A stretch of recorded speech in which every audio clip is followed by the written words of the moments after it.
Pode Aprender. O Pode Aprender é o seu espaço para debater temas importantes para a educação básica brasileira. Uma realização da editora Aprende Brasil. Olá, eu sou a Danae Búbalo e trago comigo mais um episódio do Pode Aprender, o nosso bate-papo qualificado sobre a educação básica brasileira. Uma excelente oportunidade para a troca de ideias e muito aprendizado. Seja na sua casa, no carro, no alto-falante ou no seu fone de ouvido. Vamos juntos?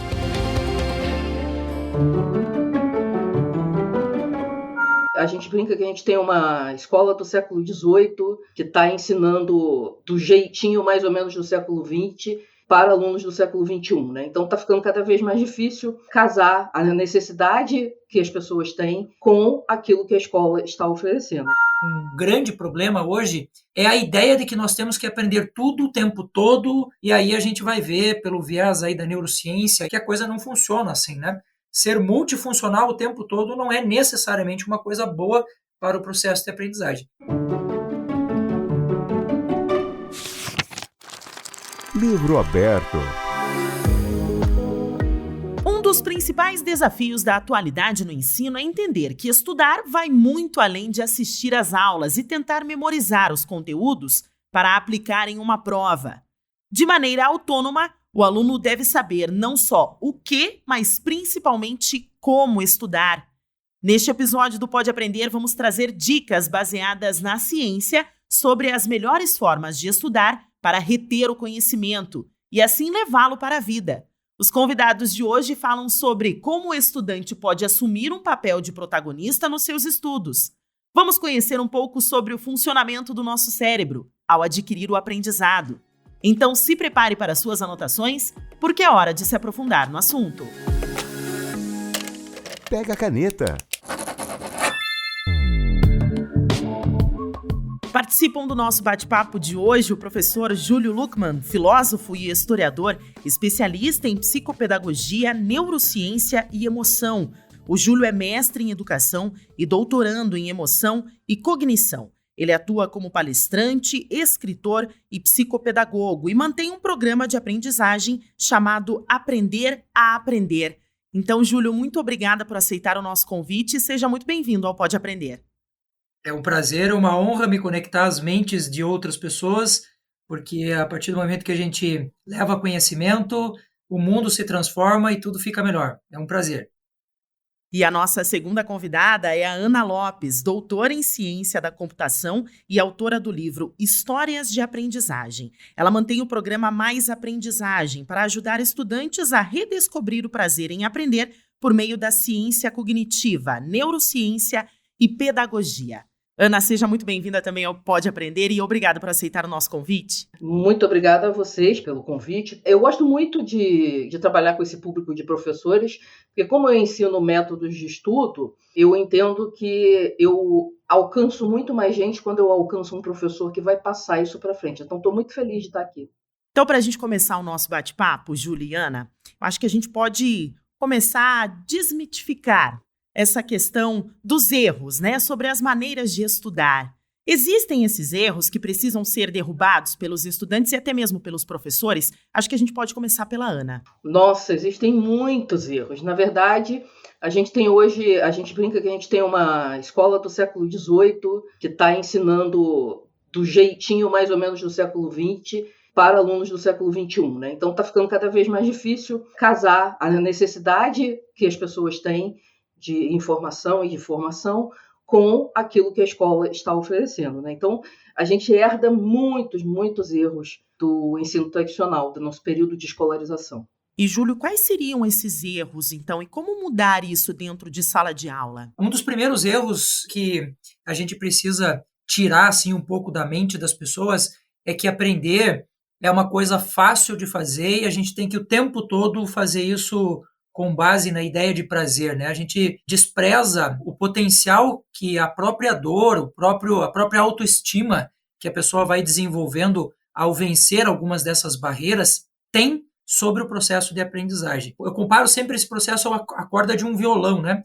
Quando você bate a corda de um violão para fazer o som, ela vai ter que ir para cima e para baixo. e o ir para baixo é a frustração e ir para cima é a autoestima. Então, quanto mais alto a gente consegue atingir ambos os lados, mais a gente cresce, mais a gente se desenvolve. A segunda questão assim que eu vejo que é um grande problema hoje é a ideia de que nós temos que aprender tudo o tempo todo, com vários estímulos todos ao mesmo tempo, e aí a gente vai ver pelo viés aí da neurociência e todas as áreas do conhecimento que estudam a aprendizagem, que a coisa não funciona assim, né?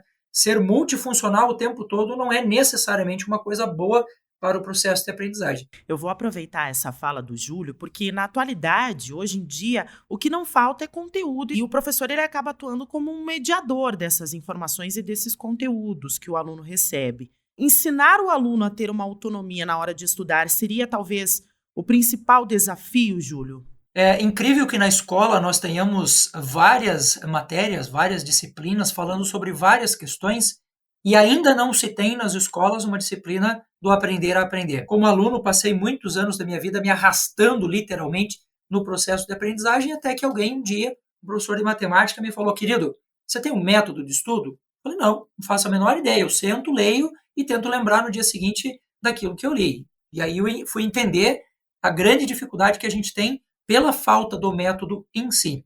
E eu diria também que a pandemia mostrou para a gente, por exemplo, uma questão que eu já venho falando e os colegas aí da área de educação já vêm falando há muito tempo, que é a distância do professor em relação ao aluno.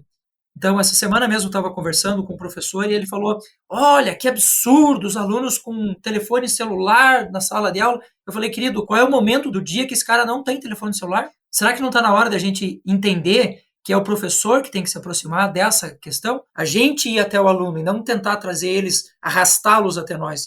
E existe uma fórmula, Ana, uma metodologia atual que possa funcionar de uma forma melhor dentro da sala de aula ou não? Eu acho que o que falta mesmo é justamente entender como que o cérebro funciona e trabalhar a favor desse funcionamento, porque muitas vezes os professores fazem coisas em sala de aula que são normais para eles, mas que são contra o funcionamento do cérebro. Por exemplo, a gente tem um certo tempo de atenção, né, que a gente consegue sustentar a atenção.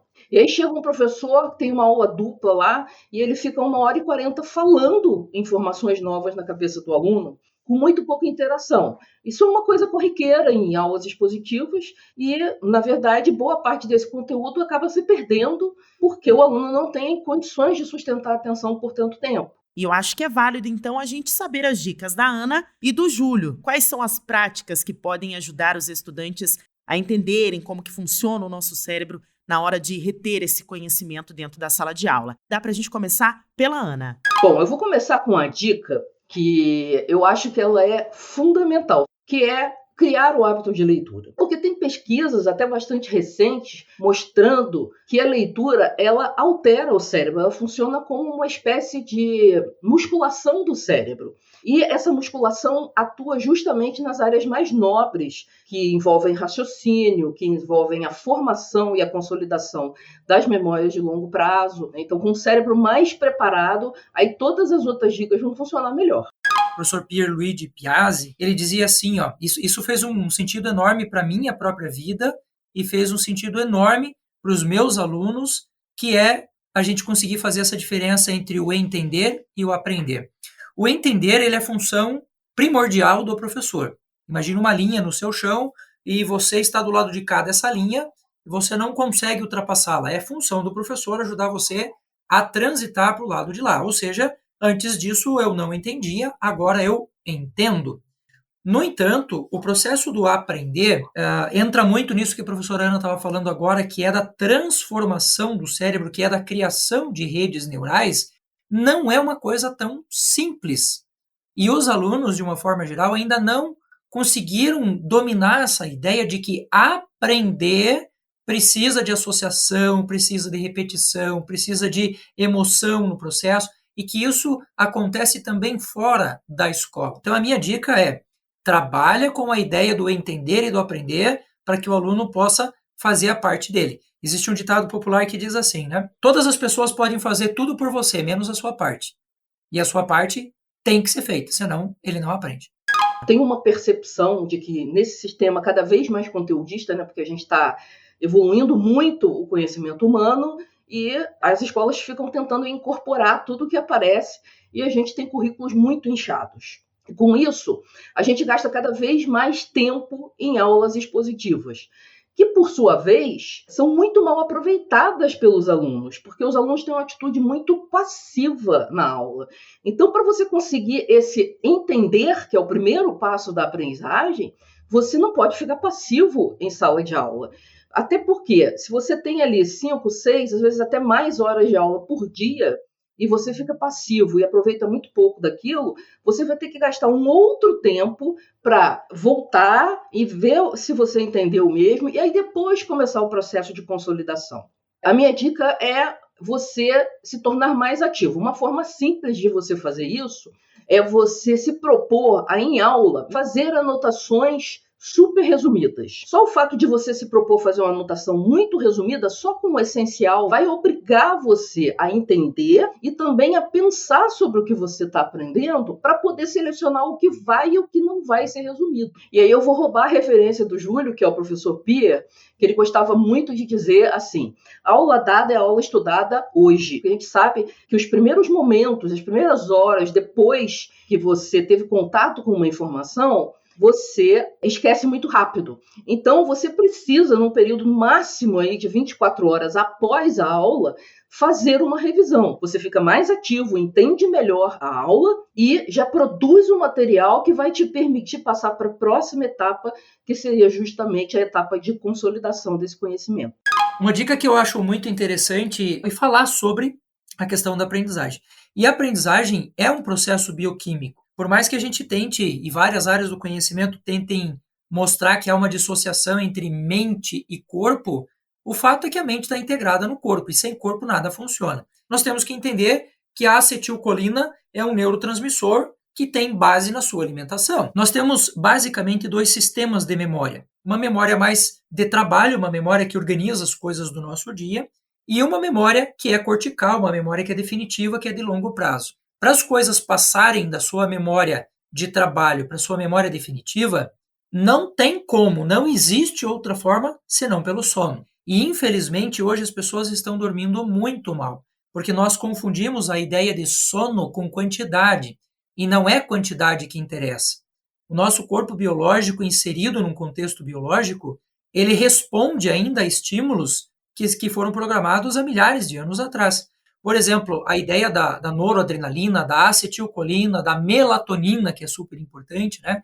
O maior estágio de produção desses neurotransmissores e hormônios acontece entre o pôr do sol e a virada do sol, que acontece mais ou menos lá por meia-noite. Meia-noite ainda está escuro, mas a Terra já deu o seu giro e a gente já está ionizando a Terra de novo. Dormir entre o pôr do sol e meia-noite, em torno de meia-noite, 1h da manhã, cada hora de sono dormida, biologicamente valem como 2 horas de sono do ponto de vista hormonal. Depois da meia-noite, depois da 1h da manhã, a gente começa a sofrer o famoso efeito alvorada. Cada hora de sono valem incríveis 20 minutos biológicos de sono. Então, dica importante, cuide do seu sono que ele cuida de você. A minha próxima dica vai ser sobre você buscar aprender sobre como funciona o seu cérebro. Porque aquilo que você acredita sobre você, sobre a sua capacidade de aprender e tal, acaba se tornando uma profecia autorrealizável. Então, por exemplo, antigamente acreditava-se que o cérebro da criança se desenvolvia até uma certa idade e que o cérebro adulto ele não crescia mais. Hoje em dia a gente sabe que não é verdade. Realmente existe uma faixa ali até os 25 anos, que é quando é concluída a formação do cérebro adulto, mas depois disso você tem ainda áreas importantes, que são justamente as áreas ligadas à aprendizagem e memória, que continuam gerando novas conexões e às vezes até novos neurônios. Só que quem foi criado ouvindo que o cérebro adulto não cresce mais, ele não tem mais como se expandir, tem uma grande resistência, por exemplo, em voltar a estudar. Uma pessoa de meia idade que chega, não teve a oportunidade de estudar e agora quer retomar os estudos, alguma coisa assim, ela resiste muito porque ela coloca na cabeça dela que ela não tem mais idade para isso, que ela está velha para isso, quando na verdade não. A gente tem a capacidade de aprender mantida, principalmente se você tem o tal do hábito de leitura, mantém o seu cérebro ativo.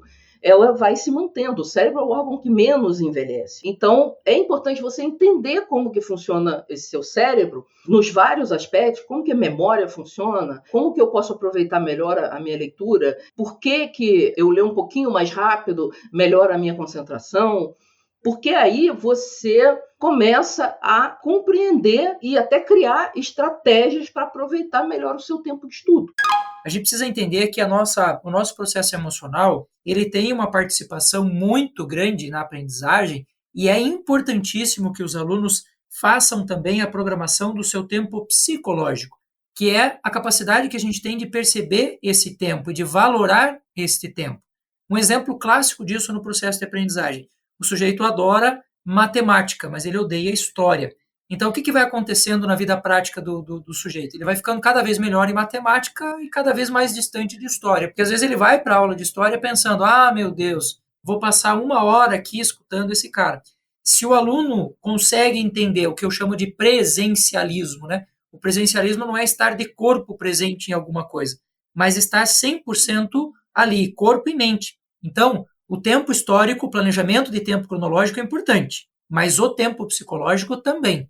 Olha, eu vou passar aqui 1 hora e vai ser a melhor hora da minha vida. Eu vou entrar nesse negócio e vou entrar de cabeça.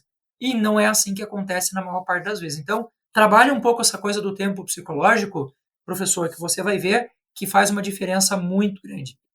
A minha próxima dica, na verdade, é uma continuação da anterior, que eu falei de você entender o funcionamento do seu cérebro. Um exemplo assim que eu acho clássico, né, que com esse ensino tradicional que eu já comentei antes, que é bastante inchado, apesar de ser conteudista e de valorizar muito o conteúdo, em praticamente nenhum momento a escola para ensinar esse aluno como memorizar. E aí o aluno passa a querer memorizar sempre por o que eu chamo de força bruta, que é repetir, repetir, repetir. E isso é extremamente ineficiente. Além de entrar um pouco na questão do psicológico, porque é muito chato você repetir a mesma coisa, a gente precisa ensinar para esse aluno coisas básicas do funcionamento da memória. Por exemplo, saber que a gente só memoriza por associação. Não existe outra forma de você construir memória. Você só vai conseguir compreender um assunto quando você consegue associar essa informação nova com alguma coisa que você já entende. E para conteúdos mais gerais, você tem uma enorme gama de métodos de memorização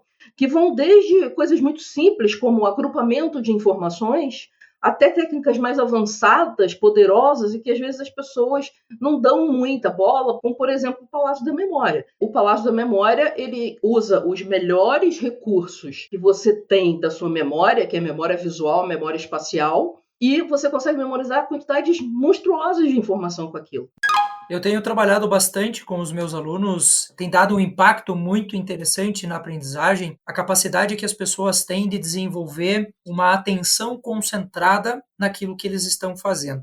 Só para se ter uma ideia, em termos de funcionamento do cérebro, nós precisamos de hormônios e neurotransmissores que ajudem a gente a conseguir a aprendizagem. E um deles é a noradrenalina, que nos permite ter capacidade de foco, e quem produz a noradrenalina é uma estrutura do nosso cérebro chamada locus ceruleus, ou cerúleus, se quiser. E esse locus é como músculo, né? O que a professora falou agora. Se você não fortalecer esse músculo, você não vai produzir, não vai chegar naquilo que você realmente precisa. Por isso que eu chamo de aprendizagem de alta performance, a capacidade que as pessoas têm de estudar menos, com mais qualidade e retendo mais. E uma das coisas que eu ensino para os alunos é que para que o teu locus ceruleus consiga produzir noradrenalina suficiente para que você tenha atenção concentrada, você precisa de, no mínimo, 20 minutos de trabalho. Imagina que você tem o teu celular em cima da mesa, o tempo todo ele está te chamando a atenção para uma mensagem nova que apareceu,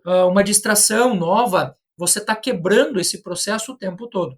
E a gente fica fadigado muito antes do que o cérebro tem de capacidade para levar você em termos de aprendizagem. Durante alguns anos, começou aí uma onda de que as crianças só iam aprender se tudo fosse divertido. Quando, na verdade, não é diversão que vai fazer você aprender. Tem muito trabalho duro aí, como o Júlio falou, inclusive, no início aqui do podcast. Mas o segredo para você não ficar travado, com raiva do que você está fazendo, é você procurar se engajar. E como é que você se engaja com o assunto? Mesmo que seja um assunto que, de repente, não é o teu assunto do coração, né? A tua matéria do coração. Você tem que fazer perguntas, porque as perguntas aumentam a sua curiosidade. Então, você vai procurar naturalmente a informação sem que alguém esteja te obrigando a isso. Outra coisa que engaja muito é você não opinar para os outros, né? Ficar interrompendo a aula para dar a sua opinião. O professor, não concorda com isso, eu concordo com aquilo. Mas você, de tempos em tempos, entender algum tema principal e tentar pensar qual é a sua opinião. Como você se sente em relação àquilo? Por que opinar é importante? Porque a gente faz uma associação emocional. Então, quando a gente consegue juntar a emoção de concordar ou não concordar, gostar ou não gostar, a gente aprende melhor. Por último, uma técnica clássica que todo professor com certeza conhece é explicar para alguém. Porque quando você vai explicar para alguém, você se mobiliza mais e você vai descobrir nas primeiras tentativas que tem algumas coisas que você não aprendeu tão bem quanto você imaginava. Você vai adquirir mais precisão e mais profundidade naquele conteúdo. Eu acho que vai um pouco nessa linha do que a professora Ana está falando agora também, e a gente encontra num livro de um neurocientista inglês chamado Dean Burnett, chamado O Cérebro que Não Sabia de Nada. Ele fala exatamente do processo de ancoragem cognitiva, né? A âncora é aquilo que prende conhecimento em algum lugar.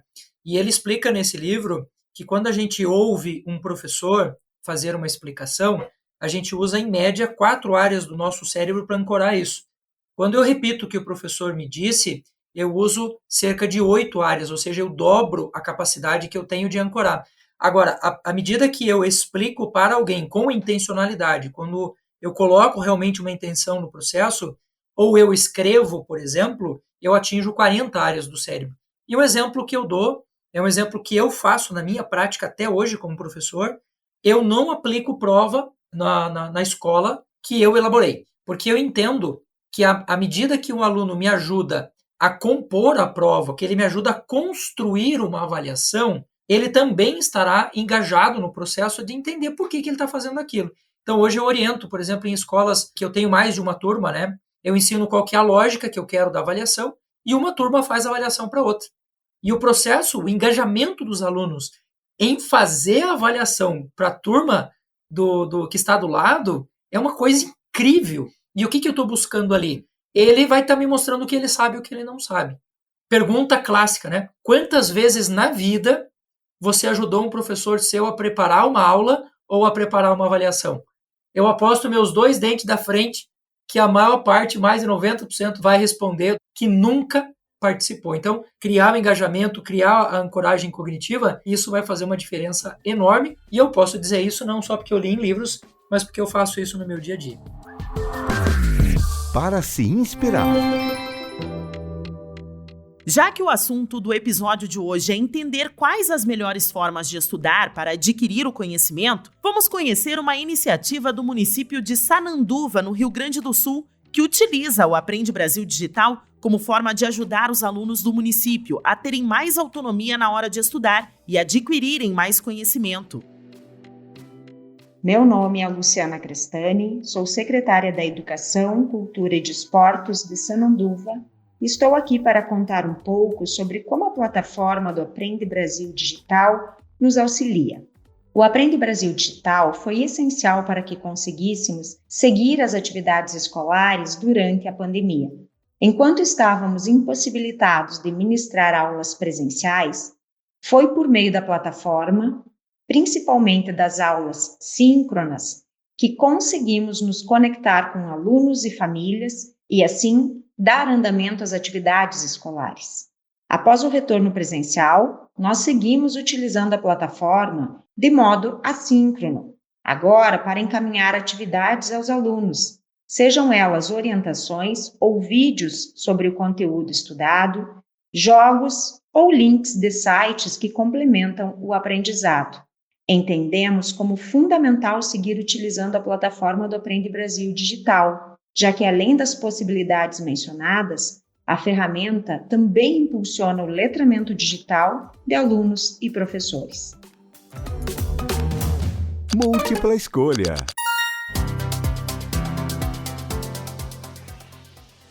Este é o momento do nosso podcast em que eu peço aos nossos convidados para deixarem sugestões de leituras, sites, canais e até mesmo filmes, como forma de estender o tema do episódio. Então eu gostaria de saber o que vocês têm para indicar aos nossos profissionais da educação que estão interessados em saber um pouquinho mais sobre como ajudar os seus alunos a desenvolverem, então, as suas habilidades, essas habilidades tão necessárias, para saber como estudar e a melhor forma de estudar. Então, Ana, quais são as suas dicas de hoje? Eu vou indicar 2 livros aqui. Um deles é Por que os alunos não gostam da escola. É um livro escrito por um neurocientista chamado Daniel Willingham. Ele vai explicando justamente esses problemas do ensino tradicional que a gente começou falando lá no início, né? E vai explicando do ponto de vista da neurociência por que tal coisa não funciona e vai dando dicas de como fazer diferente. Numa pegada mais prática, eu te indico para aprender a fazer mapas mentais. E para isso, eu te sugiro o livro Domine os Mapas Mentais, do Tony Buzan, que é o cara que criou os mapas mentais, né? É uma estratégia que o professor pode ensinar usando no quadro negro, ele pode anotar, ao invés de anotar linearmente, ele pode fazer anotações em mapas mentais, dá para fazer trabalho em grupo com mapas mentais que são riquíssimos. Sobre canais, o meu preferido é o TED Talks. Tem uma área específica do TED Talks só sobre educação, aprendizagem, memória. E imperdível é, talvez, a palestra mais assistida de todos os tempos, que é a do Sir Ken Robinson, que é uma palestra justamente falando dos problemas do ensino tradicional, de que ele foi construído para atender uma sociedade que estava começando na Revolução Industrial e que ele não atende mais às nossas necessidades. Diversão para casa. Professor Júlio, quais são as suas indicações de hoje? Eu falei do Pierluigi aqui, eu acho que a trilogia que ele escreveu, os livros dele mais famosos, Aprendendo, Estimulando e Ensinando Inteligência, são livros bem legais. Existe um livro do Cláudio de Moura Castro chamado Você Sabe Estudar, que é um livro super legal. E eu tenho também um canal no YouTube chamado Ciência do Aprender, é um canal pequeno que concentra uma quantidade de conhecimentos acerca da aprendizagem bem legal. E o meu canal maior no YouTube que se chama Ciência da Emoção, que também, entre outras coisas, trata do processo de aprendizagem. Eu gostaria de saber o contato de vocês. Para quem ainda quer estender a conversa, se quiser trocar um pouco mais de aprendizado. Ana, qual o seu contato aqui para os nossos ouvintes? Olha, para contato, o ideal é o Instagram, que é @mais.aprendizagem. E para aprender várias dessas técnicas que a gente comentou aqui de passagem, eu tenho um canal no YouTube que se chama Mais Aprendizagem. Aí não tem ponto, o YouTube não exigiu ponto. E, professor Júlio, seu contato aí para troca de experiências? Meu contato do Instagram é @JúlioLuckmann. Lembrando que Luckmann se escreve Luchmann. E você me encontra no YouTube, nos meus 2 canais, no Ciência do Aprender e no Ciência da Emoção. Muito obrigada, Júlio. Foi um prazer enorme estar aqui com vocês. Espero que tenha sido útil o que a gente conversou. Termino a minha fala dizendo, o meu grande lema de vida, que é: ensine aquilo que você sabe, pratique aquilo que você ensina e seja você a mudança que você deseja ver no mundo. Muito obrigada, Ana. Eu queria novamente agradecer ao convite. Foi uma conversa, para mim, muito produtiva. Eu acho que as melhores conversas são aquelas em que você ensina e aprende, e essa foi uma conversa assim para mim. E deixo aí o convite para conhecer o nosso trabalho lá na Mais Aprendizagem. O Pode Aprender agradece a participação dos nossos convidados e obrigada a você que nos acompanhou em mais um bate-papo qualificado sobre a educação básica brasileira. Para comentários e sugestões, basta enviar um e-mail para aprendebrasil@positivo.com.br. Acompanhe os próximos episódios do Pode Aprender na sua plataforma de podcast preferida, nas redes sociais e no site Aprende Brasil. Até mais! Com produção e edição de banca do podcast. O Pode Aprender é uma iniciativa da editora Aprende Brasil, um futuro melhor por meio da educação.